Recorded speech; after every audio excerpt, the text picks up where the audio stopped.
오늘 경기 결국 메시가 득점을 만들어주면서 아르헨티나가 벼랑 끝에서 살아남았습니다. 근데 오늘 경기도 보면 아르헨티나가 월드컵 전까지 잘 됐던 것들이 정말 하나도 안 되고 있어요. 자, 어떤 게 있냐면 아르헨티나가 그 코파 아메리카도 우승하고 최근까지 월드컵 시작하기 전까지 우승 후보로 평가를 받았던 건 아르헨티나가 메시의 의존도를 꽤나 줄였기 때문이었거든요.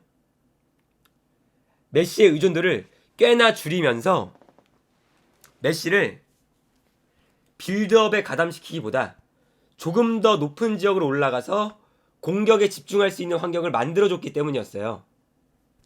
그래서 코파 아메리카도 우승할 때 보면 메시가 완전 내려와서 빌드업에 가담하거나 이럴 때가 별로 없습니다.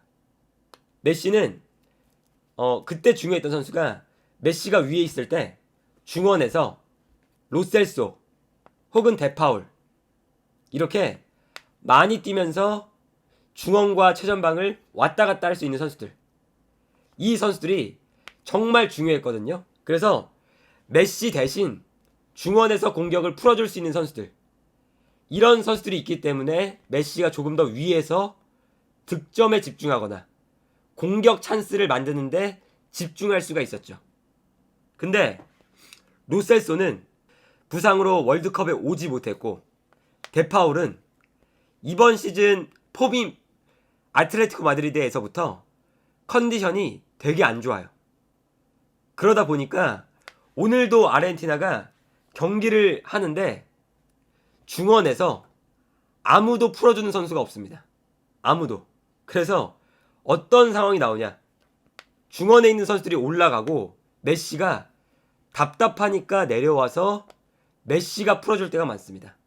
아르헨티나가 수비 라인 그리고 앞선에 배치된 공격 라인, 이 사이의 거리가 굉장히 멀어요.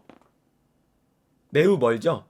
그러다 보니까 중원을 거쳐가는 플레이가 매우 적었는데, 원래 잘 될 때는 어땠냐, 전방에 선수들이 많이 올라가 있고 중원에 비어 있잖아요. 이러면 메시가 내려와 줘도 되고, 아니면 옆에 있는 데파울, 로셀소, 디마리아, 이런 선수들이 번갈아 가면서 내려와 주면서 풀어줬거든요.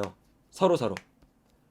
이게 되니까 앞선에 있다가 순간적으로 이 넓은 공간으로 선수가 내려와서 볼을 받아주고, 메시뿐만 아니라 로셀소, 데파울 왔다 갔다 하는 게 아르헨티나 전술의 핵심이었습니다. 근데 이번 월드컵을 보면요, 메시가 안 내려오면 다른 선수들이 내려와서 경기를 풀어주질 못해요. 이렇게 넓게 공간이 형성됐을 때 선수들이 내려와서 볼을 받아주는 플레이를 잘 못합니다. 내려왔다 올라갔다 이게 돼야 되거든요. 근데 이게 안 되다 보니까 어떤 장면이 나타나냐, 최악의 장면, 메시가 혼자 내려와서 공격을 풀어줘야 됩니다. 그래서 오늘 메시가 계속 혼자 내려와서 수비 라인 앞에 메시가 위치했어요. 이 장면뿐만 아니라 수비 라인 앞에 메시가 내려와서 수비형 미드필더처럼 뛰고 있는 걸 볼 수가 있습니다. 마치 부스케츠나 맨시티의 로드리나 이런 선수들처럼 내려와서 수비 라인 앞에서 전방으로 패스를 공급하는 이런 역할을 맡고 있거든요. 이게 이 장면도 보세요. 이 장면도 수비 라인이 형성되어 있는데 메시가 수비 라인까지 내려와서 패스를 뿌려주는 걸 볼 수가 있죠. 오늘 메시의 히트맵을 보여드리면요, 메시가 히트맵 보세요. 엄청나게 내려와서 하프라인에서 뛰고 있습니다. 메시가 하프라인에서 뛰고 있고요, 볼을 터치한 위치를 보면 메시가 완전히 내려와서 중원에서 볼 터치를 하고 있어요. 박스 안에서 볼 터치를 한 게 단 한 번입니다. 그러니까 메시가 박스 안에서 혹은 박스 주변에서 볼 터치를 하지 않고 중원에서 볼 터치를 하고 있으니, 혹은 하프라인, 심지어는 하프라인 밑에까지 내려가서 볼 터치를 하고 있으니까. 근데 이게 옛날에는 됐죠. 옛날에는 메시가 내려와서도 풀어주고 올라가선 득점 만들고 이게 다 되는 선수였어요. 워낙에 뛰어난 선수고 워낙에 전설적인 선수니까. 근데 이제는 메시가 나이가 있기 때문에 하나만 해야 됩니다. 하나만. 내려와서 풀어주던가 아니면 올라가서 득점 찬스에만 집중하던가. 둘 중에 하나만 해야 되거든요. 근데 오늘 경기에서 메시가 내려와서 풀어줘야 되고 메시가 내려오면 앞선에서 득점 찬스를 못 만드니까 메시가 또 공격할 때는 올라가야 돼요. 그러니까 메시가 이 수비 라인과 공격 라인 사이가 엄청 멀게 형성되어 있는데 메시가 내려왔다가 올라가서 득점도 만들고 내려와서 빌드업도 해줘야 되고 왔다 갔다 해줘야 됩니다. 계속. 그러니까 이게 그동안 이 메시를 도와줬던 선수들이 있거든요. 아까 말씀드렸던 로셀소와 데파울. 이 두 선수가 메시가 이렇게 해주는 역할을 대신 해줬어요. 메시가 안 내려와도 위에 있어도 데파울이 내려와주고 로셀소가 내려와주고 하면서 메시가 앞선에서 볼을 받은 이후에 득점에만 집중하면 됐습니다. 딱 월드컵 전까지 이랬어요. 근데 월드컵을 시작하면서부터 로셀소는 부상, 데파울은 컨디션이 안 좋고 하다 보니까 너무 메시에게 의존하는 축구를 한다. 너무 의존하는 축구를 하고 있고요. 오늘 득점 장면도 사실 뭐 메시가 득점을 했으니까 이겼으니까 메시가 대단하다. 하지만 팀적으로는 아주 안 좋은 상태입니다. 왜냐? 오늘 심지어 메시가 컨디션도 정상이 아니었거든요. 메시가 살짝 부상이 있어서 경기 훈련 때 휴식을 취하기도 했어요. 그만큼 컨디션이 100%가 아닌데 메시가 없으면 아무것도 못하는 팀이다. 이건 사실 문제가 있는 거죠.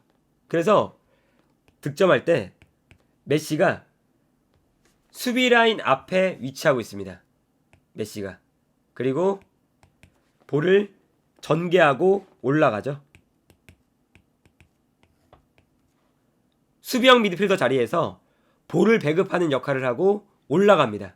그리고 올라갔을 때 오늘 경기에서 정말 거의 첫 번째 장면이었어요. 메시가 이 박스 주변에서 볼을 잡았던 게 거의 첫 번째 장면이었는데 볼을 잡아서 측면에서 패스가 넘어왔고 메시가 볼을 잡아서 중거리 슈팅으로 득점을 만들어냅니다. 단 한 번 계속 메시가 내려가니까 박스 주변에서 볼을 못 잡았거든요.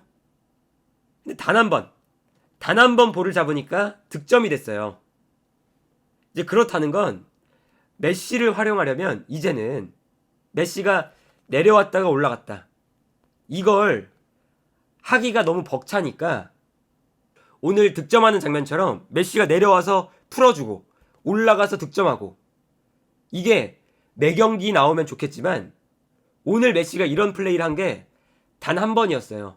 이제 메시가 이런 플레이를 하기에는 힘이 좀 붙입니다. 그러다 보니까 파리 생제르맹에서도 지금 메시를 어떻게 쓰냐면 메시를 위에 올려놓고 메시가 이제 더 이상 내려오질 않아요. 뒤에 네이마르, 뭐 비티냐 아니면 베라티 이런 선수들이 풀어주고 메시는 전방에서 득점을 하거나 아니면 음바페에게 찬스를 만들어주는 이런 플레이만 집중하거든요. 그래서 파리 생제르맹에서 잘합니다. 근데 아르헨티나에서는 오늘 경기만 봐도 너무 과도하게 메시가 지금 맡고 있는 역할이 너무너무 많다. 그러다 보니까 사실은 이 아르헨티나는 메시가 없을 때도 메시의 역할을 대신할 수 있는 선수, 메시가 컨디션이 안 좋을 때도 메시의 안 좋은 컨디션을 다른 선수가 보완할 수 있는 이런 플레이가 있어야 이번 월드컵에서 좋은 성적을 거둘 수가 있다. 뭐 오늘 경기는 이겼지만 오늘같이 경기하면 아르헨티나가 높게 올라가리라고 생각이 안 든다. 그래서 경기 중반에 아르헨티나가 3백으로 바꿨죠. 3백으로 바꿨는데 3백으로 바꾸니까 메시가 최전방에서 뛰고 미드필더 라인에 있는 선수들이 늘어나면서 메시에게 볼을 전달해줬어요. 그리고 좌우 측면에 있는 선수들이 올라가면서 측면 공격도 해주고 하니까 오히려 3백으로 바꾼 이후에 메시의 경기력도 좋고 아르헨티나의 경기력도 좋거든요. 이제 그러다 보니까 이제 그 메시의 활용법 이걸 아르헨티나가 제대로 찾으려면 메시에게 의존하는 축구가 아니라 메시를 잘 도와주고 그리고 메시가 부족한 부분들을 다른 선수가 해주는 이러한 플레이가 필요하다. 그리고 오늘 아르헨티나가 이겼지만 마지막 라운드에서도 이겨야 합니다. 첫 번째 사우디아라비아전에서 졌기 때문에 지금 순위를 보면 폴란드 1위, 아르헨티나 2위, 사우디아라비아, 아르헨티나와 승점 동률, 멕시코 4위거든요. 근데 여기서 마지막에 폴란드에게 못 이기거나 비기면 득실차에서 이미 폴란드에게 밀리고 있고요. 여기에 더해서 사우디아라비아가 멕시코를 이기면 문제가 커져요. 사우디아라비아가 멕시코에게 이기고 아르헨티나가 폴란드한테 이기지 못하면 사우디아라비아가 올라갑니다. 그렇기 때문에 아르헨티나는 마지막 경기도 무조건 이겨야 되고 심지어는 득실차가 지금 아르헨티나와 사우디아라비아 이 두 팀이 득실차로 지금 갈려 있거든요. 득실차. 그렇기 때문에 아르헨티나가 이겨도 사우디아라비아보다 순위가 낮아질 수도 있어요. 물론 이제 그러면 올라가는 거긴 하지만 어쨌든 아르헨티나가 오늘 경기를 이겼다 라는 거에 만족하면 안 되고 다음 경기도 무조건 이겨야 된다. 다음 경기 만약 못 이겼을 때 사우디아라비아가 멕시코를 이겨버리면 순위가 바뀌면서 아르헨티나는 탈락합니다.